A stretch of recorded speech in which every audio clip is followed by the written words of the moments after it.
tout ce qui se passe. Mais tout ça, personne ne viendra sortir de la Guinée de cette difficulté. Il faut qu'on se lève. Il faut qu'on sache que c'est de notre devoir de se battre. De se battre pourquoi? Pour la vérité. Si les camarades Foni Kemenge et Biloba le voulaient, il allait rester de là où il était pour dire aller retourner. Il n'allait pas se retourner en Guinée. Il ne serait pas dans cette situation. Ou même accepter. Mais comme il avait... Oui, mais ils se disent qu'ils ont la responsabilité morale de se battre pour l'état de droit à la République de Guinée. Fonike était souffrant. À la veille de son kidnapping, en fait. Moi, je suis resté avec lui jusqu'à 2h du matin, avec Habib Labé. On s'est séparés à 2h du matin, j'ai dit. Mais c'était pas quelqu'un de bien important. Il le sortait tout droit d'une opération. Il n'était pas bien portant aussi. Il était malade.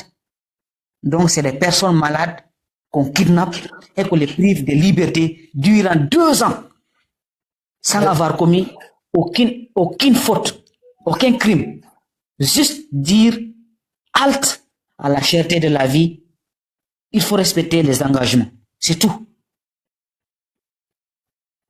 Mais dans tout ça, il y a des Guinéens qui essaient de justifier ce qui arrive aux camarades. Ce qui n'est pas normal. Il y a des Guinéens qui trouvent des mots à placer pour dire qu'ils ont cherché. Si nous voyons que nous sommes dans cette situation-là, c'est parce que ce que nous faisons est animé d'une conviction. Sinon, il y a beaucoup de gens qui ont opté pour le silence. Nous aussi, on pouvait le faire. Continuer à travailler, préparer l'avenir de nos enfants. Malheureusement. Et vivre dans la paix. Mais il y a de ces personnes aussi qui ne peuvent pas cautionner l'injustice. Et nous sommes de ceux-là. C'est pour cela que nous sommes dans cette situation. Séparés de nos familles et coupés du monde extérieur. Allô? Oui. On l'a perdu, je pense. Oui, je suis là. C'est moi qui ai perdu le live. Moi, en tout cas, je suis là. Allô? Oui, je suis là. On est là. On est là. On est tous là. Allons-y.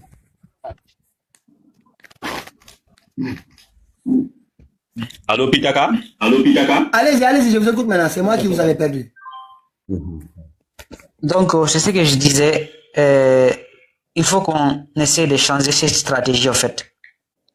Vous qui êtes hors du pays, hors de la Guinée, vous savez, on dit souvent une diaspora éveillée, une diaspora consciente est une arme très efficace que la dictature n'ose pas. Donc la Guinée a besoin de sa diaspora. Ouais. Nous qui sommes sur le terrain, nous avons besoin de vous plus que jamais. Aucune action n'est petite. Aucune dénonciation n'est petite, en fait. Si vous voyez dans les commentaires des gens qui dénoncent, rentrez dedans, voir les commentaires, en fait. Mais vous verrez que... J'ai une question oui. pour vous. Quels sont les moyens de subsistance aujourd'hui dans ce pays? Parce qu'aujourd'hui, je sais que vous êtes les hommes les plus traqués de la Guinée et je ne sais pas comment vous faites, mais quels sont vos moyens de subsistance? Est-ce qu'il y a des gens qui vous aident? Il y a des institutions internationales, des partis, je sais pas. S'il y a des gens, parce que je sais que vous tirez le diable par la queue, vous n'avez pas intérêt à que c'est son escadron de la mort mette main sur vous et que vous vivez vraiment dans comment on dit, dans un underground, et je sais pas comment vous faites. Quelles sont vos conditions de vie? Expliquez-moi ça un peu, je vais comprendre. C'est quelque chose de très dur à expliquer, mais c'est l'essentiel est que c'est ma famille qui a mes cheveux. C'est pas des partenaires ou bien des institutions qui me financent, en fait. C'est ma famille. Ok. Ouais. Ok, une minute, hein. Une minute, patientez, hein. J'avais fait comme c'est la nuit de Fonike Mengebi là-bas. Une minute, patientez. Elle fait une petite vidéo ici. On va l'écouter. Très vite. Fonike Mengebi, le juillet 2024, le mouvement est criminel, maman. Doumbouya, caporal légionnaire, pourquoi tu fais ça à nos frères? Fonike! Tapoté! Vous vous êtes engagés, vous nous Mais nous, là, le peuple n'abandonnera jamais. Et malgré tout, le peuple reste debout. Revenez, revenez, on vous attend. Guinée libre, on va gagner. C'était un commandant, j'ai phoniqué. Bilo, il est là, sous mes pick comme Faridin. Cagoulette, Rayak à la main, ils ont chopé, phoniqué. Ils ont chopé, Bilo. Mohamed, si c'est à tout vu. Emmené à Rastakou et torture, si c'est revenu. Mais phoniqué, Bilo, une nouvelle. Toubouya, toi qui as fait le coup d'état, tu es fait disparaître. Les gens veulent des musiques, le peuple dit. Trop, c'est trop. À Moulanfé, phoniqué. Bilo, vous vous êtes engagés. Ils sont venus nous prendre la nuit, mais nous là, le peuple n'abandonnera jamais.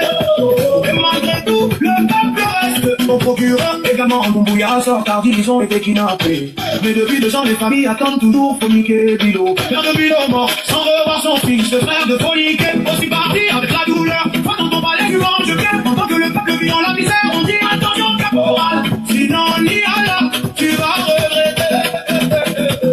Où est Phoniqué? Disparu. Où est Bilo? Enlevé. Par qui? Qu'est-ce qu'on veut? Libération. Justice. La validation de tes maîtres. Le regard de tes maîtres. Mon nom n'est jamais. Mais Phoniqué Bilo. Le Guinéen est fier de vous. Conakry, Ayomou. On chante vos noms. L'Afrique c'est que vous êtes des héros. Phoniqué Bilo. Où vous êtes engagés? Vous ont-ils expliqué pourquoi? Ils sont venus vous prendre la nuit, mais nous là, le peuple n'abandonnera jamais. Un jour vous reviendrez à la Garama, Mamadi le Bouffon, on dira également à la Louali, le Gawa est tombé malade, et bien oui, à Moulambé, parce que ça, voilà sa système.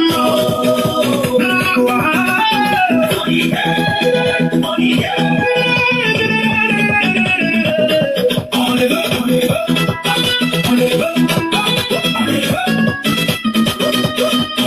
on les veut, on les veut.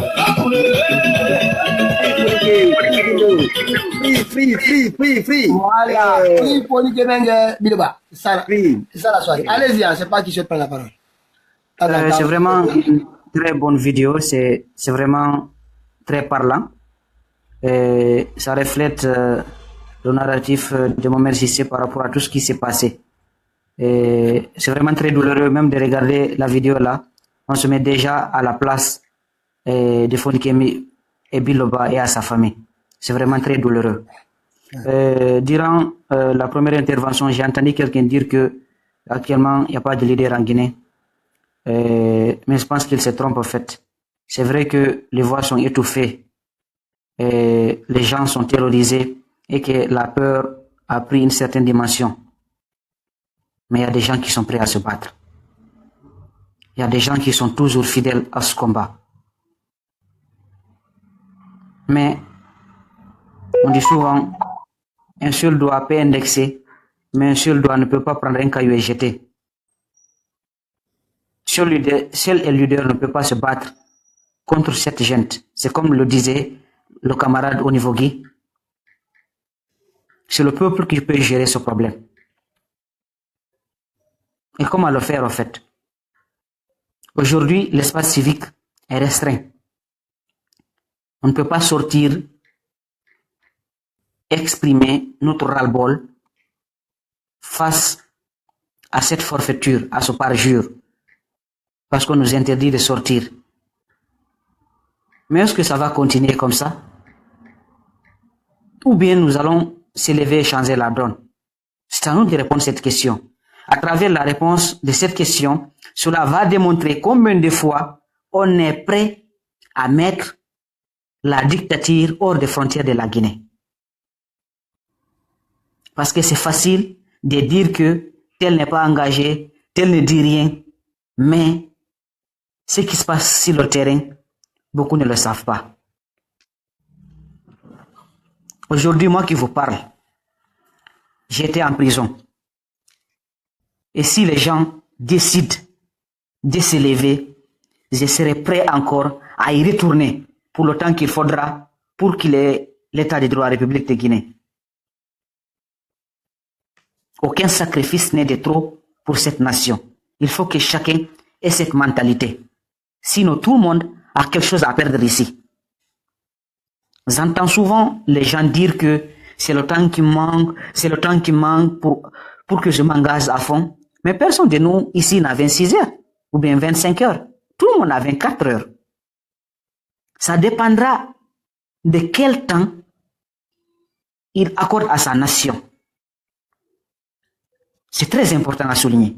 Ouais. Très important à souligner. Cette partie. Merci. Donc, je lance un appel solennel à l'endroit des citoyens pro-démocratie et à la diaspora guinéenne. Ce qui se passe actuellement en République de Guinée, c'est quelque chose d'anormal. C'est quelque chose qui n'a jamais existé. Cette souffrance, le Guinéen ne l'a jamais senti depuis que la Guinée est la Guinée. Nous n'avons jamais souffert comme ça. Pour avoir un retrait de 10 000, 20 000, il faut que tu cours de quartier en quartier et que tu aies un bras long. Où va la Guinée?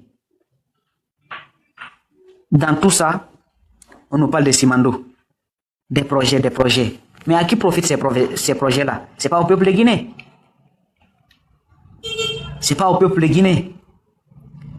Un insultologue aujourd'hui est doté d'un véhicule de 800 millions, de 900 millions, jusqu'à 1 milliard. Pendant qu'un enseignant contractuel a du mal à percevoir son salaire de 800 000 ou bien 1 million. Attendez, nous devons se poser la question, un pays qui piétine l'éducation, est-ce que ce pays-là avait avancé? Parce que la base, c'est l'éducation. Mais nous, en Guinée, c'est l'éducation qu'on banalise. La chose qui nous importe le plus au sommet de l'État, c'est la promotion de la médiocrité. Ça, Mamadi Doumbouya, tous les Guinéens doivent lui tirer au chapeau par rapport à ça. Il faut qu'on se lève maintenant, avant qu'il ne soit trop tard. Il n'y a pas de choix actuellement sur la table, en fait. Le seul choix qui est là est de se lever, se battre pour un changement. Merci, je passe et le relais aux camarades au niveau Guy. Merci. Ok. Ça va, juste une minute. Hein. Il y a un deuxième là, je le passe parce que celui-ci, il me tient vraiment à cœur. Rapidement. Après, je passe la parole aux camarades. Il me tient vraiment à cœur celui-là. Allez, tapoter. Tapoter. Le juillet 2024, le pouvoir criminel Mamadi Doumbouya, caporal légionnaire, pourquoi tu fais ça à nos frères? Solidaire, piloré, où vous êtes ton cachet? Vous ont pris le moment expliquer pourquoi. Cagoulé, ils sont venus pour prendre la nuit, mais nous là, le peuple n'abandonnera jamais. Le peuple reste debout, c'était la commandania, Solidaire, piloré, c'était la bandite, c'est côté sous des civiques, parrain, fantôme, cagoulé, créé, à carré, comme des tombes, ils ont chopé, phoniqué, ils ont chopé, Bilo, Mohamed Issé a tout vu, le cœur en lambeau, emmené à casse à tout, cri, torture, si c'est revenu, mais eux, ils sont restés dans l'obscur, Doumbouya, quand il a pris le pouvoir par le fer, tu fais disparaître des hommes, comme des moustiques dans l'air, le peuple a crié, dans ses dos, à boulanger, on ne dort plus, vous vous êtes en cachet, vous ont dit le moins expliquer pourquoi, ils sont venus vous prendre la nuit, mais nous là, le peuple n'abandonnera jamais, le peuple reste debout, même son procureur, la voix tremblante à la chair, ils ont été kidnappés, faisant déjà les familles attendre, le père de Bilo est mort, sans revoir son enfant, le frère de Monique est parti avec la douleur, toi dans ton balai tu ris, dimanche tu dors, le peuple crève dehors, attention, caporal, le vent tourne, sinon Niala tu vas brûler, où est Monique, où est Bilo, enlevé, par qui, Doumbouya, qu'est-ce qu'on veut, libération, justice, tes maîtres devant l'île, regarde tes maîtres, pour nous mêmes, mais il n'y jamais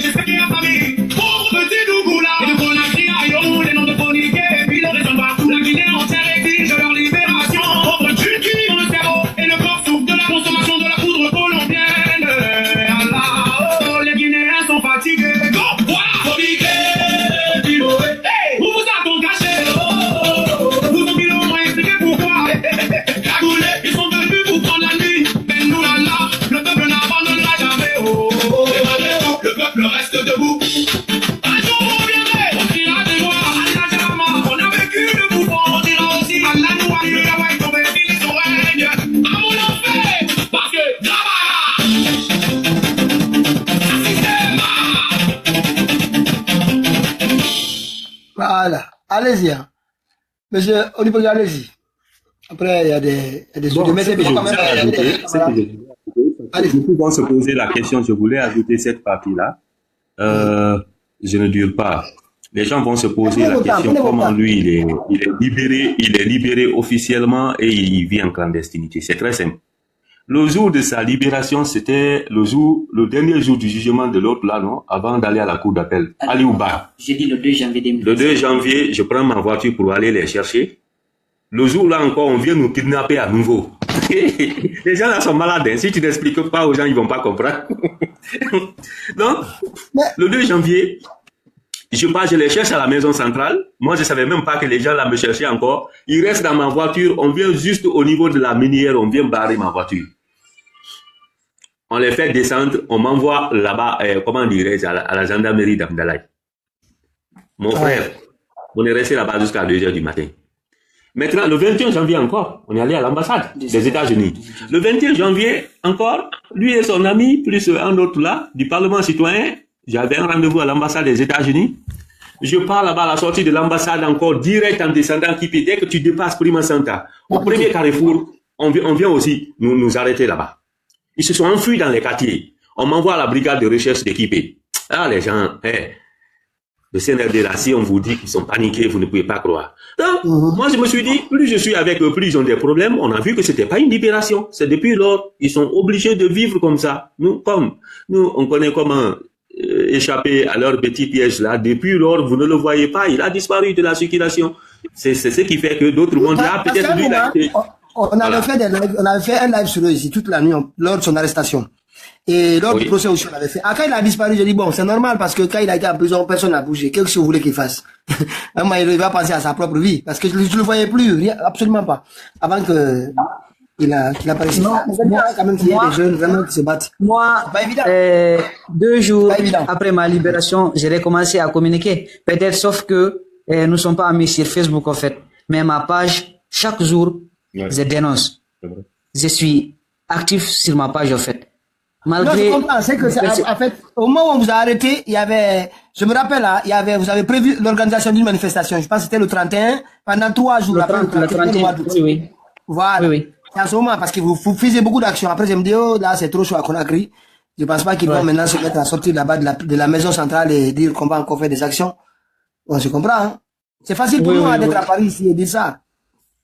Oui, c'est ce que je suis en train de dire, en fait. Donc, de partout là où nous sommes, à travers les 4 coins du monde, en fait, on peut mobiliser nos forces pour aller contrer ce cartel, ce gangster qui est à Conakry ici. Parce qu'ils ne savent rien, ils ne connaissent rien et ils ne peuvent rien en fait. C'est des gens qu'ils détiennent. Mais la vraie force, je vous le jure, c'est nous qui l'avons, nous. Mais nous ne savons pas que nous avons la force qui dépasse ces armes-là. On n'arrive pas à fédérer les énergies, c'est ça le problème. C'est là le problème. C'est là le problème. Si on priorise le combat et non gérer nos égos, je pense qu'on peut réussir ce combat très facile. Non, mais pour réussir le combat aussi, non, mais pour réussir le combat aussi, il faut pouvoir tamiser aussi les vrais défauts aussi. C'est ça le problème. Parmi nous, c'est pas évident. Hein. C'est dans le parcours hein, qu'on voit ceux qui sont essoufflés. Hein. C'est dans une course. C'est dans la course au fur et à mesure du parcours qu'on se rend compte de ceux qui s'essoufflent. Certains, bon, c'est lié à leur cardio personnel, c'est pas forcé. Par contre, il y a d'autres qui peuvent vouloir tricher, tu vois. Voilà. Allez-y, monsieur Maréchal, bonsoir. Oui, bonsoir. Bonsoir à tout le monde. Là, sur l'affaire de Fourniquet. C'est vraiment exécrable ce qui se passe en Guinée. Mais je tiens à dire que ces messieurs-là méritent une décoration de chevalier d'honneur de la République. Ouais. Je vais juste poser quelques questions de précision pour qu'on sache réellement à qui incombe ces kidnappings en Guinée. Parce qu'il y a eu des tollés, il y a eu même des diversions disant que ce sont les gens de l'autre côté qui se kidnappent entre eux. Donc, peuvent-ils identifier ces individus, surtout qu'ils ont précisé brigade de Kipé, je pense, j'ai entendu. les lieux, La brigade de recherche occupée. les supérieurs hiérarchiques, les hauts gradés, les officiers qui interviennent quand ils étaient là-bas, pour qu'on puisse faire une liste en cas de changement de pouvoir pour qu'ils soient poursuivis partout où ils sont dans le monde, à l'aide de l'Interpol. C'est possible. Et qu'on porte plainte contre eux à partir de maintenant, au niveau de la Haute Cour de justice internationale. Parce que c'est grave. Si des citoyens sont persécutés de la manière dans leur propre pays, par des gens qui sont censés les sécuriser, c'est une anomalie grave pour la nation. Donc, il nous faut une force d'interposition pour qu'on les recale, qu'on les constitue et qu'on les mette là où ils doivent être. Parce que c'est des crimes qu'ils sont en train de commettre. Et c'est devenu un fonds de commerce pour eux. Comme il l'a dit, ils sont paniqués, ils ne savent pas quoi faire. Le monde moderne, il n'y a plus de persécution. La manière dont ils font, ça n'existe plus dans tous les États sérieux. Mais nous allons demander l'aide aussi à ces États qui se disent sérieux de nous aider. Parce que sans eux aussi, à nous seulement, la parole ne suffit pas. Bon. En d'autres termes, je veux savoir réellement, puisque je suis un peu confus du cas de Bilo et de Foliké Mengue. La première fois qu'ils étaient arrêtés, parce que moi j'ai vu une vidéo dans le passé, on faisait même traîner, je ne sais pas si c'est Foliké Mengue. Oui, c'est Foliké Mengue, oui. Oui, et Bilo, je pense. Ils étaient ensemble quand ils étaient arrêtés. D'accord. Donc, après cette arrestation, ont-ils été libérés? Le kidnapping là ou leur dernier séjour? Non, la dernière fois, que ce soit les forces de l'ordre, c'est-à-dire qui sont, je ne sais pas si c'est l'armée régulière ou les forces de sécurité, c'est-à-dire régulières, est-ce que c'est des gens là qui sont venus les arrêter? Non, pour cette dernière fois là, c'est des gens cagoulés. Certains disent force spéciale avec des gendarmes. Donc, voilà. Ils étaient libérés avant leur kidnapping. Non, ils n'ont pas été libérés. Non, la première arrestation, ils ont été libérés. Ah, la première arrestation. Mais là, c'est les gendarmes qui sont venus les chercher lors d'une conférence de presse. Les policiers des gendarmes. Oui, la vidéo existe. Ça, c'est dans une conférence de presse qu'ils sont venus les chercher. Exactement. D'accord. Ils les ont traînés devant tout le monde. Ils les ont mis dans des pick-up, ils sont partis avec eux. Peut-être même tu m'as vu dans cette vidéo-là. Je fais Oui, oui, bon, il faut, voilà.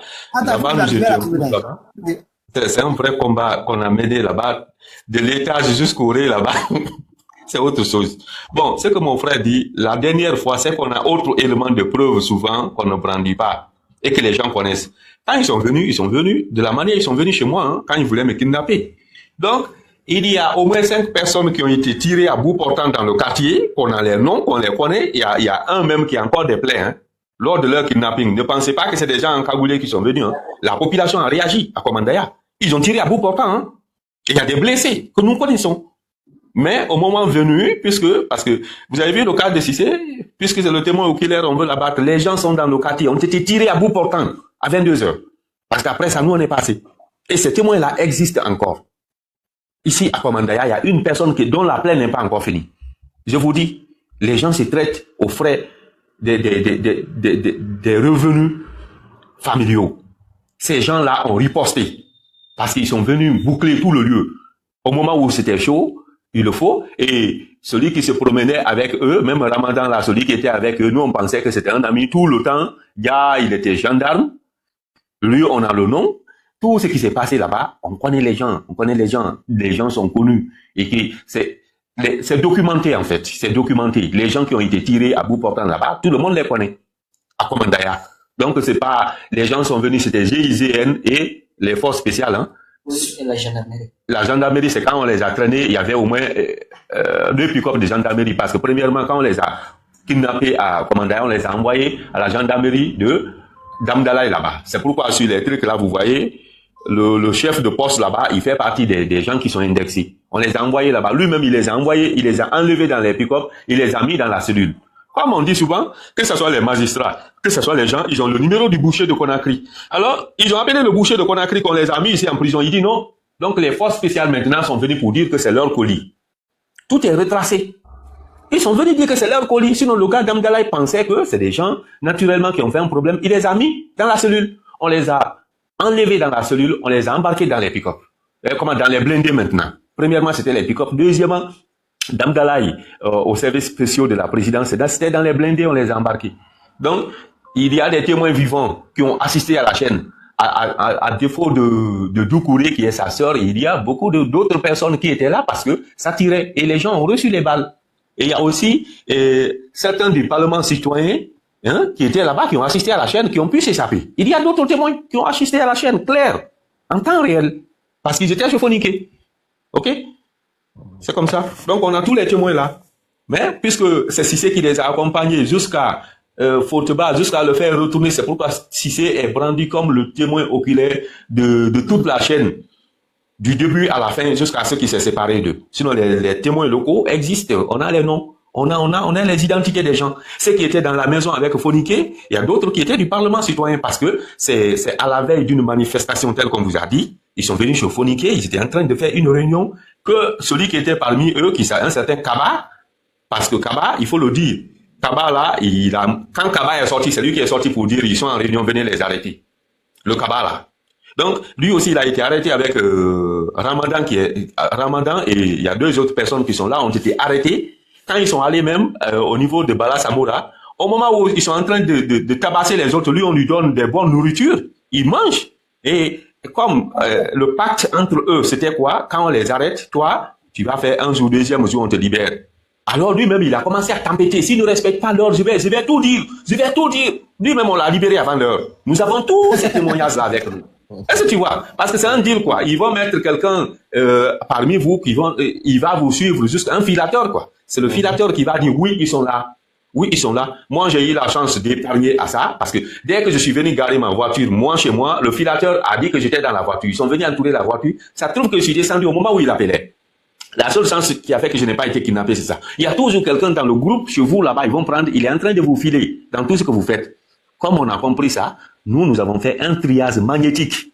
C'est pourquoi les gens disent, faites des référés là. Actuellement, il faut être très attentif à ça.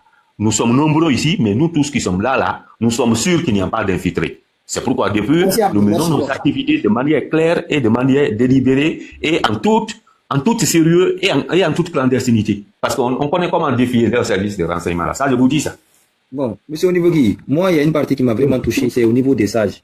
Parce qu'il y a 2 ans qu'on est là, tous ces sages sont là, ils sont bouche bée. Ils ont les yeux rivés sur Mamadi, en train de kidnapper les enfants des gens, en train d'assassiner les enfants des gens, les imams, surtout les sages de la basse-côte. J'aimerais, comme pour ne pas que Maréchal dorme. Attendez, mon président, attendez, c'est très important. Parce que, à un certain moment, ces sages avaient appelé Foniqué et Bilo pour dire de se calmer, de laisser tomber cette affaire. Ils sont censés les écouter. Mais aujourd'hui, ces gens sont kidnappés il y a 2 ans. Au Sénégal, quand l'État commence à faillir, il y a des sages, des notables, des érudits. Quand ils parlent, tout le monde se calme. Ils tapent du poing sur la table pour dire arrêtez, terminez, il y en a trop. Quand Macky Sall a voulu dépasser les limites, ils ont tapé du poing sur la table, il est revenu à la raison. Abdoulaye Wade, la même chose. Mais je crois que Mamadi est en train de piétiner toutes nos valeurs dans ce pays. Tout le monde est là. Bouche bée. Mais je vous dis bouche bée. Mais vous servez à quoi? Vous là? Vous servez à quoi? C'est quoi vos valeurs?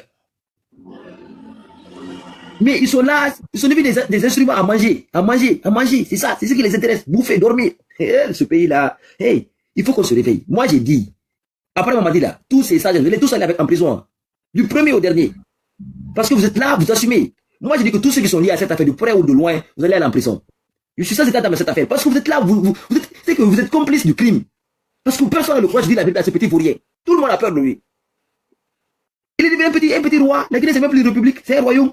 Et il y a des petits sages qui sont assis en conseiller. Des imams qui ne disent même plus la vérité. Même dans les mosquées, on ne parle même plus la vérité. On fait que mentir. 2 ans que ces gens ont disparu. Aucun Guinéen va dire qu'il n'est pas au courant de ça. Tout le monde est au courant. Du premier au dernier. Il est dans les mosquées. Les imams, là, vous ne pouvez pas les dire la vérité là-bas. Les vendredis. Le seul qui a osé dire la vérité, vous savez comment ils l'ont traité. Les PDG l'ont traité.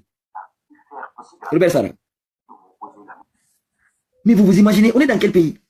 Là où il n'y a personne, même au Mali, quand Ibeka commence à faire des dégâts, c'est Diko qui a créé la révolution, jusqu'à ce que ces militaires sont venus au pouvoir.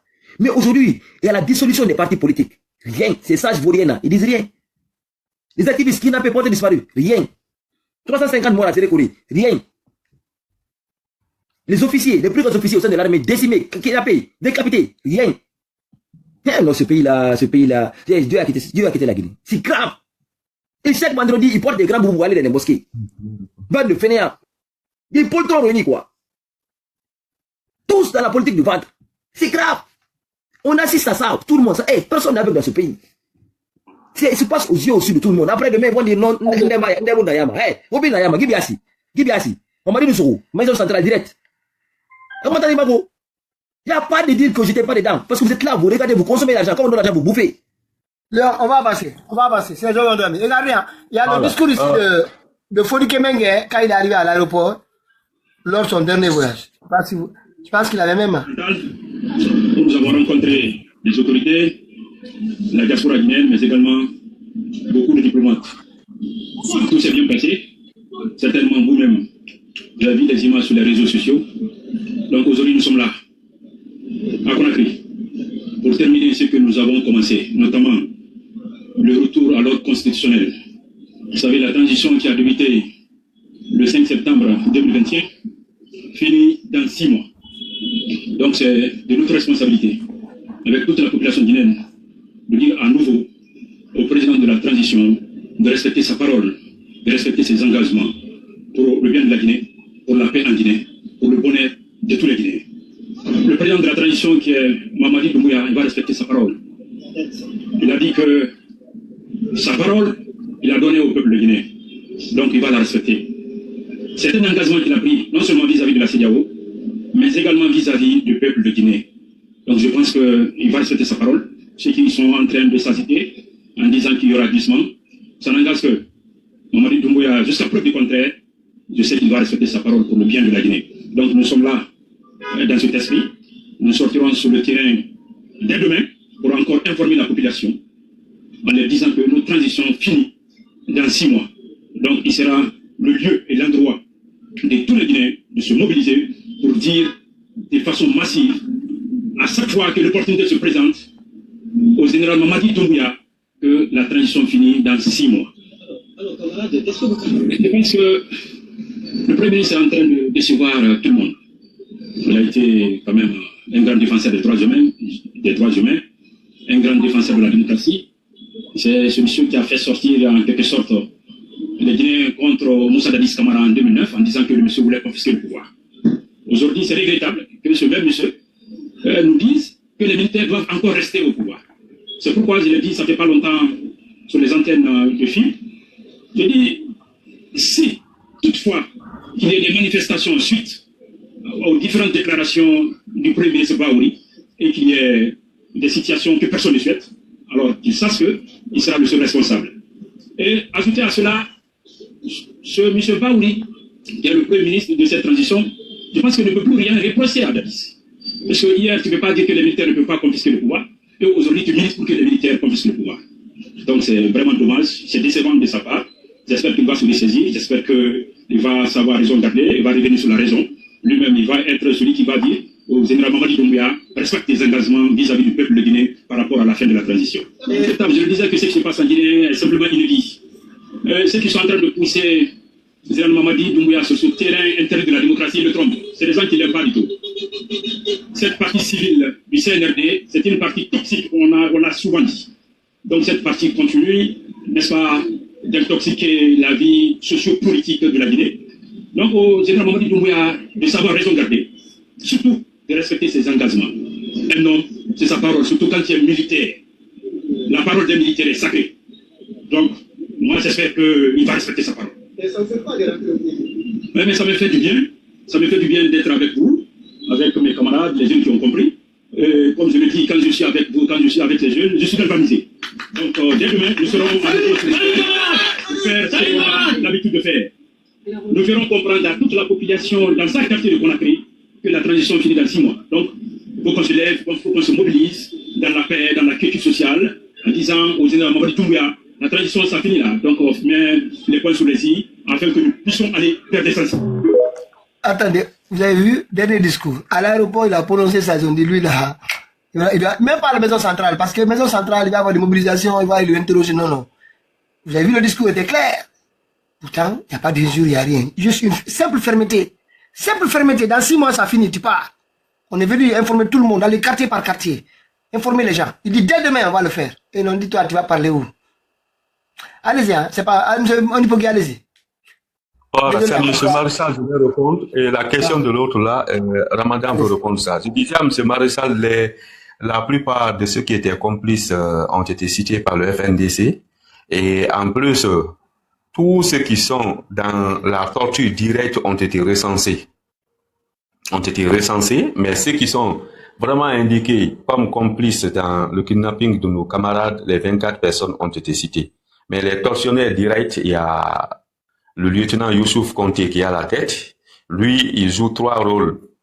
Non seulement il fait les tortures, il kidnappe il arnaque les parents des gens et il vole aussi l'argent de ceux qui sont kidnappés. Il y a Foromo Guilavogui, il y a un certain Condé et aujourd'hui on nous a fait parvenir une liste même des tortionnaires qui sont à Kalako. Parce que vous êtes sans savoir que... Attendez, un de ma voleur, Foromo Guilavogui. Elios, des fois quand il donne des infos, c'est important. Comme s'il te plaît. Voilà. Donc, aujourd'hui, on nous a fait parvenir des tortionnaires qui sont à Kalako. Parce que vous êtes sans savoir qu'il y a eu 5 personnes qui sont parvenues à s'évader là-bas. 5 personnes qui étaient portées disparues, dont Elas Bambeto, il y a Gandoso, il y a Gadiriso, il y a Mamadou Doumbouya, et un dernier là, ils m'ont fait parvenir. Donc, ceux-là sont sortis, ce sont eux qui ont dit que les Nénéous se sont à Kalako, ils ont cité tous ceux qui sont à Kalako actuellement. Des gens, ils les prennent, c'est-à-dire, les lieux de détention, j'avais cité ici, et le premier lieu qui avait indiqué par le premier activiste qui a été arrêté par le CNRDC là, kidnappé, c'était Saïd Kal, qui avait 17 jours, le responsable de la communication du Parlement citoyen, c'est lui premièrement qui avait parlé de Horizon. Après lui, il y a le jeune Alpha So qui a été kidnappé avec le colonel Célestin et Fodi Abbas Touré. C'est lui qui était sorti, qui lors des tortures là-bas, ils ont même égorgé des gens. Le jeune, il n'est plus en Guinée. Donc, ça veut dire que il y a Horizon. Il y a là où était Tegoro, là où se trouvait l'ex-ambassade du Cuba. Il y a les services spéciaux au niveau de la présidence, les lieux de torture. Il y a Fauteba, il y a la case de Bellevue. Mais actuellement, selon les sources que nous avons, nous qui sommes là, qui travaillons, parce que toutes ces enquêtes-là sont menées par des activistes de la société civile qui sont là et qui travaillent jour et nuit. Donc, les 5 personnes qui se sont évadées là sont parvenues à dire que d'autres ont été déportés vers Kalako. C'est là-bas, eux, après 5 mois de travail, sont parvenus à s'évader. Alors, ceux-là sont venus faire la liste. Ça, c'est des tortionnaires directs qui sont en contact avec les gens. Ils sont sous ordre et ils vous disent tel dit de faire la torture de ceci. Ils sont même venus rapporter que tous les gens qu'on les envoie, il y a d'autres simple message dans le téléphone, on voit qui est compromettant, il t'exécute. Il t'exécute sans rien. Simple téléphone, sans vérification. Donc, et ensuite, si on voit encore dans les téléphones de tous ceux qui sont kidnappés, un message avec les leaders de l'opposition, c'est exécution directe. Mais c'est cruel, vraiment ce qu'on voit. Comment un simple SMS peut coûter la vie à un citoyen guinéen? Mais, je pense que tout ce qu'ils disent là, c'est pour que la table ronde là, ça les a ratés. Nous, on a remonté toutes les preuves. Et on a donné les numéros de ces gens-là. Alors, ce que je voulais répondre, à ce que le gars a posé en ce qui concerne les SAS là, Ramadan voulait répondre ça. Donc, merci beaucoup, chers panélistes. Par rapport à l'implication des sages de la Guinée, par rapport à tout ce qui se passe, je vais commencer d'abord par l'imam, Elhadji Saliou Camara. Je me souviens quand on a organisé la toute première mobilisation, le tout premier parlement citoyen de l'engagement civique, ça a été organisé à Koza, dans mon quartier, avec les camarades, les Fonike Mengue, les Biloba, les Mouloukou, ainsi de suite, en fait, avec beaucoup de jeunes qui ont compris. On avait fait une grande mobilisation ce jour-là. Mais après cela, c'est là Saliou Camara qui convoque les camarades Fonike et Bilo. Donc, le président l'a dit que les camarades Fonike Mengue et Biloba ont commencé les mobilisations encore sur le terrain avec les citoyens. Ils n'ont qu'à arrêter. Je vous parle du premier imam Elhadji Saliou Camara. D'accord. Quand les camarades aussi ont été kidnappés, je suis rentré en contact avec mon équipe qui était là de la coordination nationale du palestinien de l'engagement civique. Nous sommes allés à la Yalseni Dalaba de la coordination Hali Poular, nous a donné rendez-vous chez lui. On arrive à l'heure, on l'attend, mais finalement, il se cache de nous. Il nous dit de revenir demain ou bien de parler avec. Quoi? J'ai pas compris. J'ai dit, Non, il n'a pas accepté. Non, attendez. On était dans sa cour. On attend de suivre. Il nous a invités chez lui. On part. Nous, les membres de la coordination du Parlement citoyen, on part le voir par rapport au cas des camarades. Mais qu'est-ce qu'il dit? Qu'il est trop fatigué, on va devoir ajourner ça. Ou bien, on parle avec son vice-président. Vous voyez? Ça, c'était quelques jours après le kidnapping des camarades, en fait. Une semaine après, moi aussi, j'ai été arrêté. Vous voyez? Il n'a même pas daigné d'accepter de nous écouter, à plus forte raison qu'on nous parle de nous aider à retrouver nos camarades, en fait. C'est parce que c'est quand quelqu'un t'écoute que tu vas lui parler de tes problèmes. Au cas contraire, c'est très difficile. Donc, c'était ça que j'avais à dire par rapport au passage de la Guinée. Merci. Ok, merci. Maintenant, quel sentiment tirez-vous de ces exécutants, de ces tortionnaires face au regard de ces ténors de l'armée ou du pouvoir exécutif? Quel sentiment tirez-vous? Vraiment, c'est un sentiment de colère, en fait, parce que tout ce qui se passe d'une partie... Votre sentiment, mais le sentiment de ces gens-là qui vous font subir cette torture, comment ils se comportent? C'est parce qu'ils sont contraints ou bien ils sont fiers d'exécuter ces besoins-là? C'est ce que je veux savoir. Vous pouvez reposer votre question, s'il vous plaît, d'une autre manière. Lorsque vous subissiez des tortures au niveau de ces centres de détention, ces gens-là qui vous font subir ces dégradations-là, quel est leur sentiment? Ils le font parce qu'ils n'ont pas le choix, ils ne veulent pas perdre leur travail, ou bien c'est parce qu'ils ont peur, eux aussi. Ils prennent du plaisir à le faire. Ou bien ils ont du plaisir, voilà. Est-ce que ça les anime? Est-ce qu'ils se sentent fiers de ce qu'ils font là? C'est ce sentiment-là, je veux savoir. Moi, je veux parler de ce que j'ai vécu, en fait. Selon ce que j'ai vécu, je pense qu'ils sont des exécutants. Parce que je me souviens, lors de mon interrogatoire, j'ai banalisé beaucoup mon cas. Et c'est là que le lieutenant Sekoumar me dit, petit, tu ne sais pas ce qui t'attend. Oui, lieutenant Sekoumar Diallo, à la direction centrale des investigations judiciaires. Il me dit, petit, tu penses que tu as la tête dure, tu ne sais pas ce qui t'attend. Même le président de la République est informé de tout ce que tu fais avec ton équipe à la minute qui suit. D'accord. Vous voyez? C'est Donc, des vous pensez exécutants. qu'ils sont fiers de le faire, ils ont cette fierté d'accomplir cette chose. Parce que ils ne sont pas obligés à le faire. Iceman, quoi. Vous savez, comme disait Anna Arrête là, de la pénalité du mal. C'est des Iceman. C'est des outils au service de. C'est des outils, en fait. Au service du projet. Au service de la forfaiture. Ils n'ont pas d'idéologie particulière. C'est juste qu'ils sont là, ils ont un devoir à accomplir. Ils vont, voilà. Enfin, je pense, hein. Yeah, parce que moi, je me rappelle, c'était en 2009, avant les élections, quand l'équipe de Tchéboro venait d'être juste mise en place. Moi, j'ai été arrêté par ces gendarmes-là. Mais arrivé au camp, quand ils nous ont libérés avec toutes ces marmailles autour, il y a un militaire qui m'a interpellé, qui m'a demandé, il me dit, bon, pourquoi ils vous ont amené ici? J'ai dit, je ne sais pas, c'est eux qui devaient nous dire pourquoi ils nous ont amenés ici, parce qu'on n'a commis aucune infraction.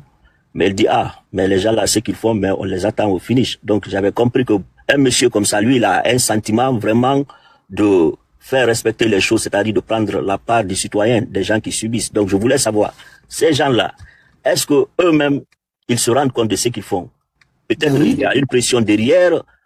Bon, ils ont le choix quand même, parce qu'ils ne peuvent pas exécuter un ordre illégalement manifeste. Donc, vraiment, c'est pitoyable. Donc ici, c'est connu.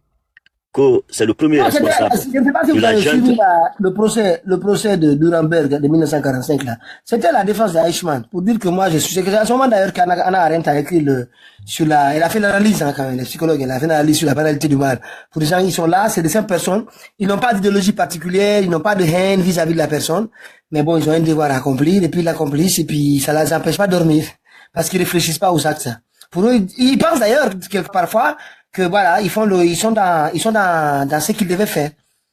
Ah mais c'est comme ça, hein, très souvent. Mais d'autant plus que chez nous, c'est des personnes en plus qui n'ont pas poussé les études, qui n'ont pas lu quoi que ce soit pour comprendre ne serait-ce que comment dire non, faire la différence entre le devoir et l'obéissance. Ça, c'est très complexe, hein. C'est très complexe. Et chez nous, cette frontière-là, elle est difficile à comprendre par les gens. Yeah.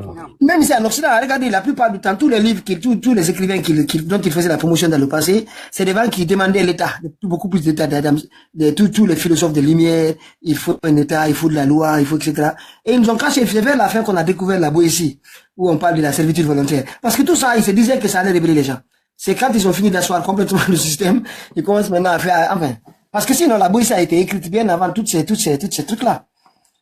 Mais chez nous, vraiment, c'est très difficile, surtout avec l'ethnocentrisme en plus, les gens n'arrivent pas à réfléchir, vraiment. Et si on enlève l'ethnocentrisme, on arrive à poser la question sur la table, on peut trouver des réponses, vraiment.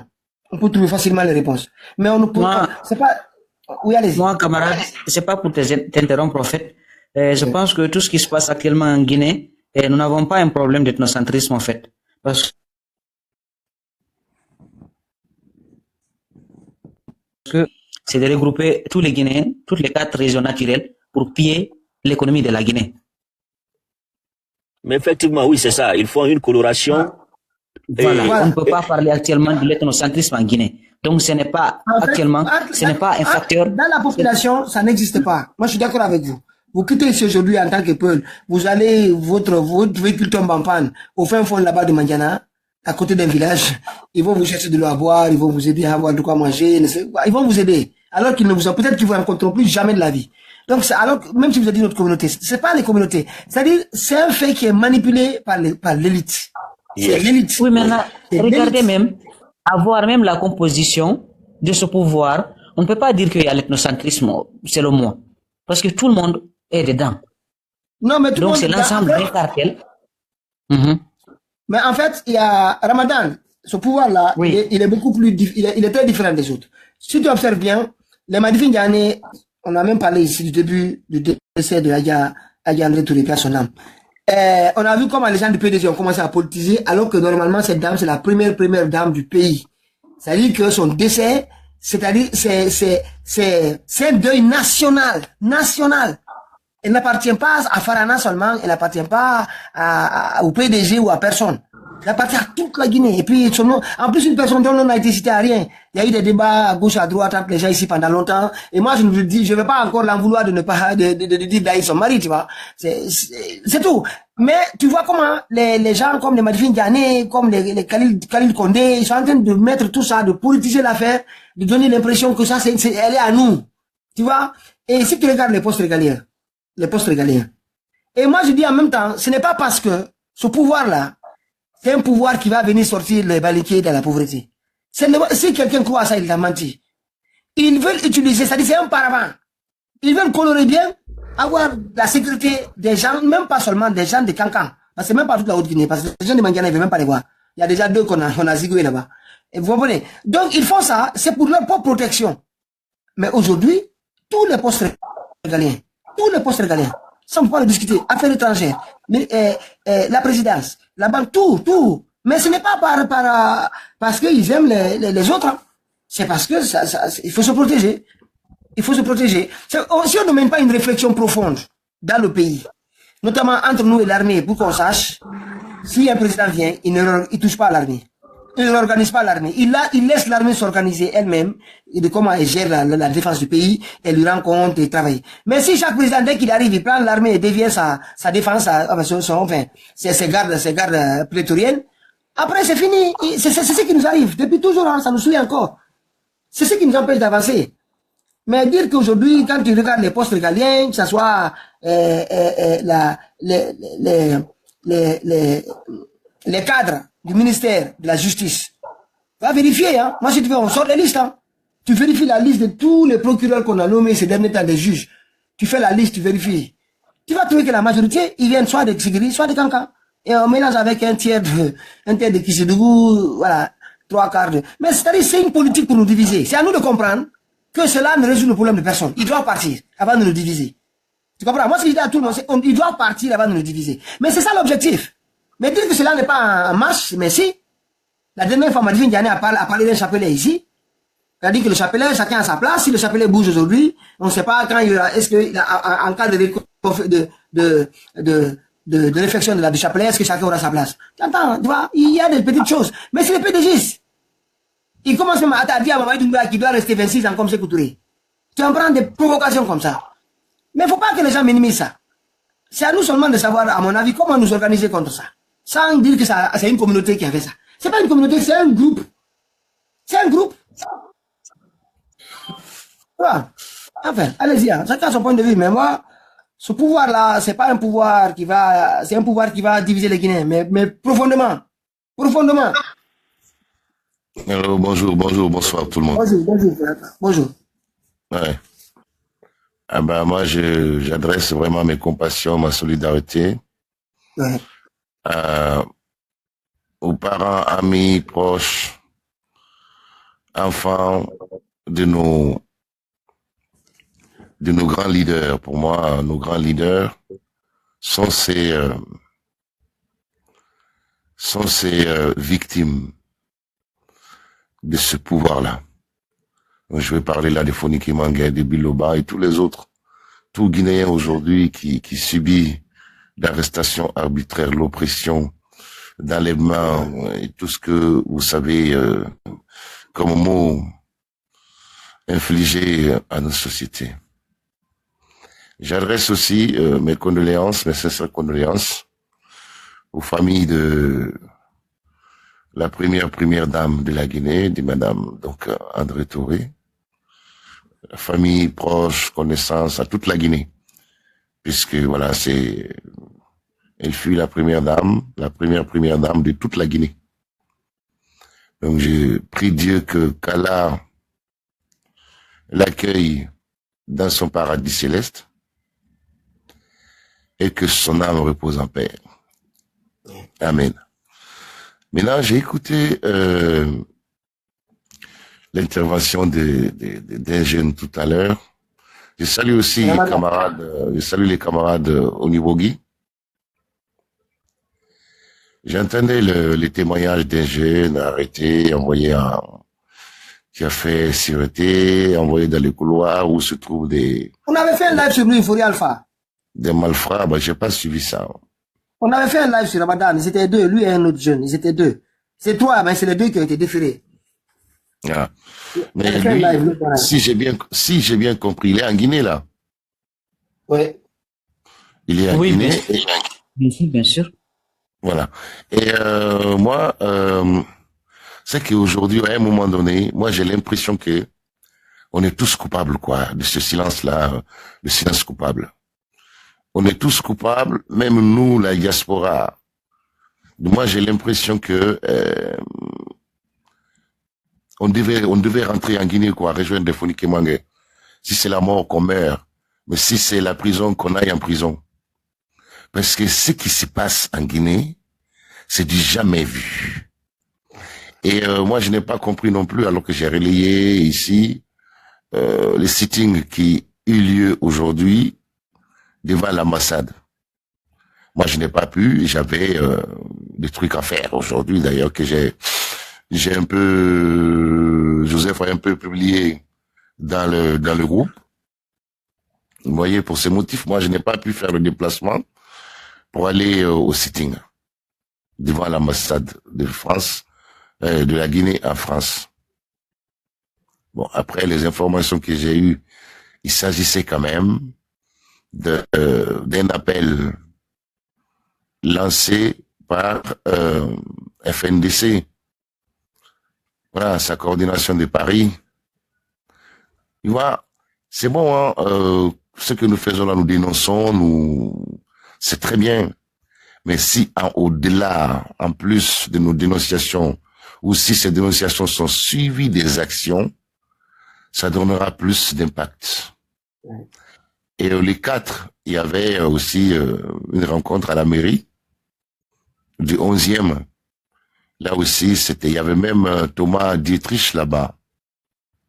Vous voyez, parce que ça fait mal, non, mais c'est incompréhensible quand même que des gens d'autres pays soutiennent ce combat-là et que quand ils viennent à une rencontre relative à ce combat, à une action relative à ce combat, qu'ils ne trouvent presque pas des Guinéens, quoi.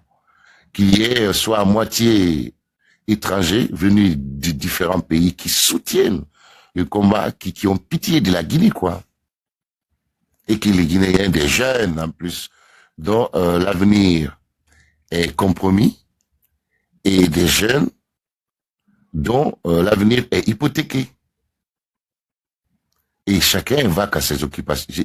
C'est-à-dire, moi, je ne comprends pas, ça m'échappe. Ça m'échappe. Ça m'échappe si on reste sans action.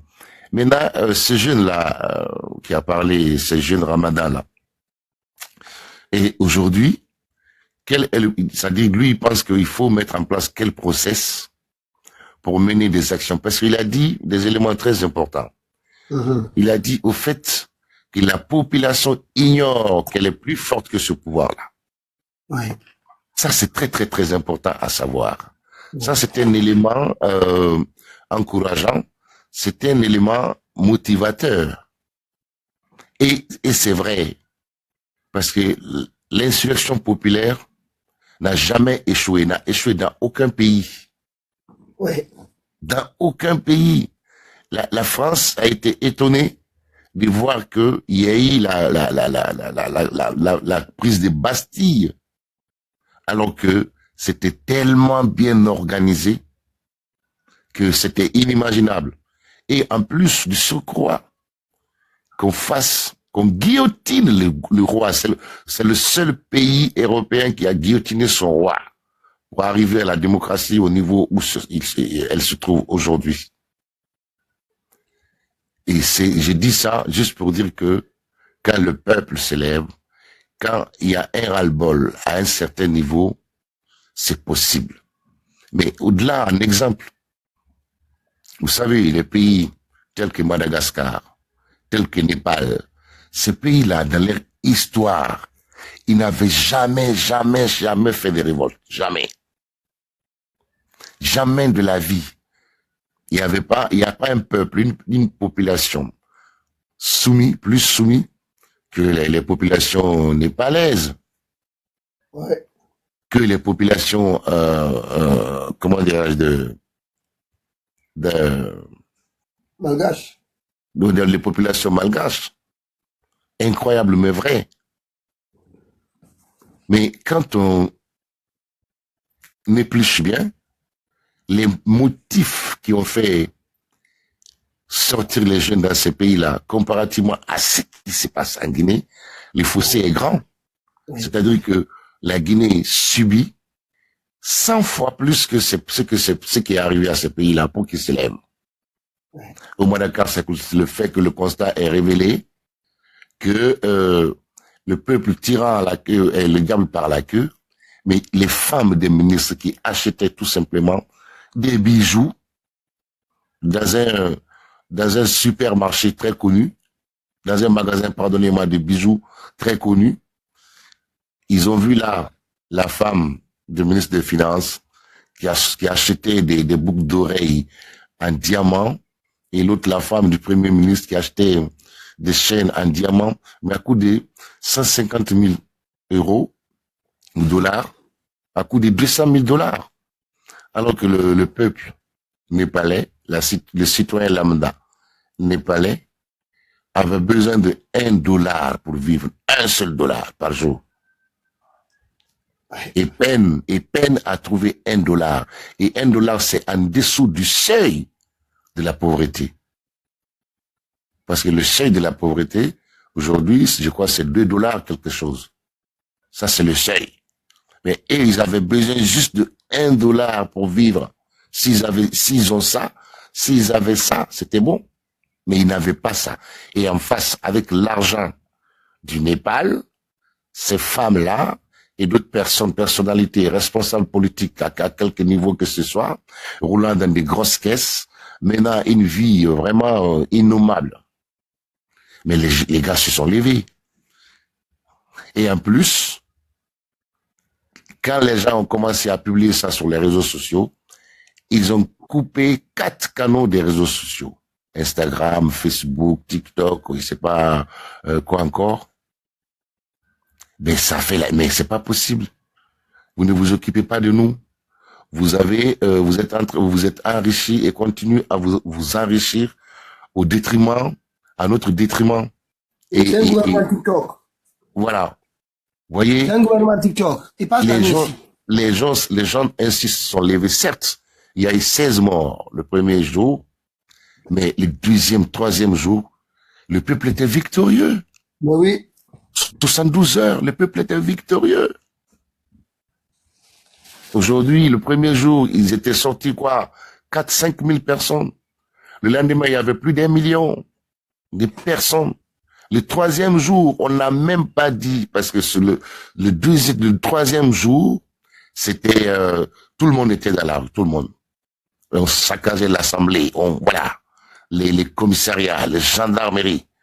Quatrième jour, la nuit du troisième jour, les ministres commençaient à se chercher, hein. D'aucuns sont sortis via le toit de leur maison pour s'accrocher à la corde de l'hélico afin de s'échapper. Quatrième jour seulement, c'était le jour, comme l'a dit Mahatma Gandhi, ce jour-là, c'est la liberté. Ce jour-là, c'est la liberté. Et donc ce jour-là, le quatrième jour, fut le jour de la liberté. Puisque tout ce que nous subissons là, l'élément fondamental qui est bâillonné, qui est piétiné, c'est la liberté en Guinée. La liberté est non négociable. On l'arrache quand on en piétine, quand on la bâillonne, on l'arrache. Donc, oui, la première liberté qu'on a avec Mamadi, c'est la liberté de choisir. Donc là, il n'a qu'à partir. Mais c'est ça. Hein. Mais on a parlé. Vraiment. Il faut que nous passions à l'action. Donc moi, je voulais poser quelques questions à Monsieur Ramadan. Selon lui, quel process il faut mettre en place? C'est-à-dire, il a une idée d'une méthodologie. S'il faut contacter des gens de porte à porte. En tout cas, qu'est-ce qu'il faut? Puisqu'il y a une réalité qu'il a soulevée. Il a dit qu'au fait, il est persuadé que, il est sûr que le peuple est plus fort que ces gens-là. C'est clair et net, et j'y crois. Qu'est-ce qu'il faut pour que puisse se lever ce peuple-là? Qu'est-ce qu'il faut? Cet élément-là. Donc qu'est-ce qu'il faut? Qu'est-ce qu'il faut? Voilà, c'est la première question. Et comment mener, s'il y a l'idée, mais en synergie avec, bien sûr, la diaspora. Moi, je sais une chose, une seule. C'est l'insurrection populaire qui est la solution, parce que en faisant l'insurrection populaire, s'il s'hasarde à tuer des gens en masse, là, il se gouffre dans les mains de la CPI. Le problème maintenant, par quel moyen déclencher cette insurrection populaire? C'est ça. C'est ça. Moi, il y a une semaine là, j'ai posé la question à une fille. Oui. Ok. Allez-y. Non mais pardon, que le monsieur réponde. Le monsieur est s'il est là, Ramadan. Est-ce qu'il a une idée? Est-ce qu'il y a pensé? Merci vraiment, chef, pour tout ce que vous avez à dire, les histoires de résistance africaine, c'est très intéressant. Et merci aussi à votre question. La première des choses que je ferais, si on me demandait quel chemin, quelle ligne à tenir pour gagner ce combat, je commencerai d'abord à inviter chaque Guinéen à regarder là où la Guinée elle est aujourd'hui, si c'est la place qu'elle mérite. C'est la première invite que je ferai à chaque Guinéen. Si c'est pas la place que la Guinée mérite, alors je dirais à tout un chacun de mettre ce combat commun au devant de tout. Mettre nos égos de côté. Parce que dans ce genre de situation, si chacun de nous cherche à avoir la vérité et non à voir la vérité, il y aura toujours des divergences en fait. Et c'est ce qui nous éloigne toujours de nos objectifs escomptés. L'une des choses qui va nous aider le plus à gagner ce combat, c'est d'unir nos forces et de communiquer, continuer à réveiller les consciences. Souvent, dans nos appels à mobilisation, certes, nous faisons beaucoup d'efforts, mais je constate un manquement. Fonike Mengue me disait, quand tu veux inviter quelqu'un à adhérer à ton idée, ne l'invite pas en tant que personne. Il faut lui faire savoir que ce que tu es en train de faire là, ça le concerne. Tu le mets dans la sauce jusqu'à ce qu'il se sente dedans. Tu n'auras pas à le forcer à adhérer. C'est lui-même qui sera au devant de la scène pour combattre. Donc, c'est une mobilisation citoyenne sans exception aucune, y compris la diaspora, qu'il nous faut ici pour dégager ces despotes à la tête de la Guinée. C'est ça, je suis tout à fait d'accord avec vous, mais parce que mon frère, on a trop parlé. Et on parle, le temps passe et il continue à s'installer, à s'enraciner même. Et en faisant, en violant et en volant la Guinée, en s'enrichissant au détriment de notre peuple. Vous vous rendez compte? Cependant, non, nous ne devons pas parler ça. Nous ne devons pas dénoncer ça. Cependant, nos frères croupissent et Dieu seul sait est-ce qu'ils vivent ou non. Les gens qui ont juste demandé à ce que ils respectent leurs engagements. Les gens qui sont en train de défendre toute une nation et que ces gens-là se fassent arrêter comme ça, kidnapper d'autres, mais que nous ne fassions rien, nous autres. Moi, j'ai l'impression que même nos paroles-là ne servent à rien, à strictement rien, parce qu'il n'y a pas d'action sérieuse. Il n'y a pas d'action. Depuis 5 ans, il n'y a eu aucune action sérieuse. C'est-à-dire, je vais parler d'un réel mouvement de soulèvement. Il n'y en a pas eu. Vous avez vu quand il y a eu un réel mouvement de soulèvement, sous Dadis par exemple, rien que ça change, il y a l'impact. Ça change la donne. Et puis les conséquences vont suivre. Mais rien. Et ça, je ne reconnais pas mon peuple. Oui, chef, si vous permettez, pour ce que vous avez à demander là, l'une des choses qui fera beaucoup nous aider à changer les mentalités, c'est de faire de porte en porte. Je pense que même si ça va prendre du temps, c'est quelque chose qui sera très efficace pour nous. Ouais, moi je pense, j'y crois. Voilà, parce que c'est pas parce que tout le monde est connecté. Il y a des gens qui sont vraiment engagés, mais qui ne sont pas sur les réseaux. Et qui ont besoin d'un leader, d'un guide. Voilà. Ceux-ci-là ont besoin des gens, des hommes de terrain pour aller les rencontrer. Vous voyez? Et dans ce cas, chacun a une part de responsabilité et rôle à jouer. S'il faut faire des porte à porte, ça demande quand même des moyens. C'est pas quelque chose de facile. Parce que ça demande assez de temps et de déplacements fréquents. Mais si les moyens sont là, les moyens sont réunis, je pense que les gens peuvent le faire.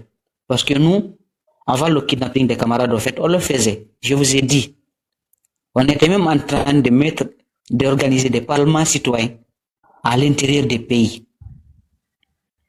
Parce que ça avait pris une certaine ampleur, de telle sorte que